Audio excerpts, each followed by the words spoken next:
Hello, and welcome to another edition of Day Drinking with Kevin. I'm your host, Kevin McGuire. In this next how-to video, I have a very good friend of mine, Jeffery Bicer, who has come to show us how to use a Coravin device.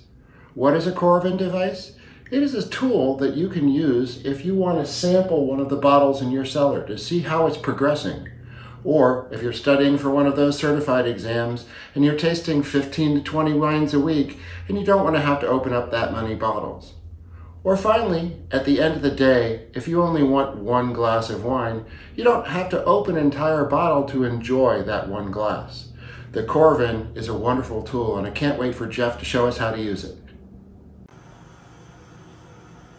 Okay, so I'm going to demonstrate how to use the Coravin device. I'm going to just place this over here. You'll see the key piece of the device here is this thin needle that will pierce through the foil and into the cork and into the bottle. There's a gas capsule inside this portion here that will replace the air with inert gas and keep the wine fresh, and it'll also help force out the wine. So you'll see and hear this happening. There's an aerator on this one, which we're going to use for this one. You don't have to, it's optional. It doesn't necessarily come with every Coravin, and you wouldn't necessarily use it with every one, but it's here for this one. You'll see the shower sort of effect that it'll do, which replicates aerating a wine or even decanting a wine for some amount of time. So I'm going to place this over the top here, just get it kind of locked on around the bottle so that the cork goes in, so that the needle goes straight through the cork. Press down on the needle, it'll go in. Just doesn't take a whole lot of effort, but you'll feel it going through. And then tip the bottle forward, holding it like this, and then you'll press the handle, and then let go. And it'll vary as to how much comes out depending on how well you hold it down. Tip it back, and it'll usually leave a little bit of gas coming out. It just depends how well you've held it down. So you tip it back up, get a little bit more, and then you'll see this one's coming out a little bit better. So probably last for a few more seconds.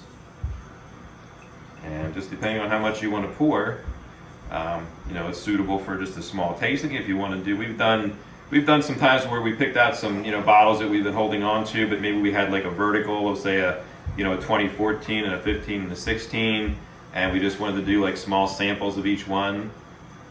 And did just like a small portion, like a tasting size pour. And then sometimes we just had a bottle that we wanted to have like one glass of for dinner, but just it was a bottle we maybe wanted to hold on to a little longer, or even sometimes we'll use it just to kind of keep ourselves from having just that one glass that night instead of finishing the bottle like we would normally do. And it kind of helps us if we want to stick to just one glass. So there's a lot of different uses for it.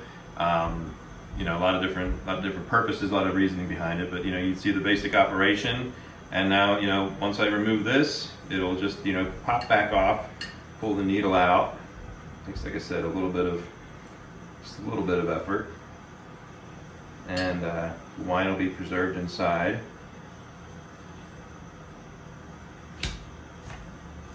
And I usually try to wait a little while before I put the bottle back on its side. The cork, it's a natural cork, so you can only use this with natural corks. That's one thing you want to make sure of. You can't use it with synthetic cork because that doesn't reclose the way a natural cork will. So the cork will reclose, but sometimes you'll see a little bit of drippage. I don't know if you can even quite see. There's a little bit there on the top, but it'll close back up. But you might want to let it stand up for a little while, a half hour or so maybe before you put it back on your shelf. Horizontally, because then you might get a little bit of seepage or drippage before the cork fully closes back up. But that's it. That's the basic idea, and we've had one for a few months, and really happy with it. We used it more than I thought we would, so it's great.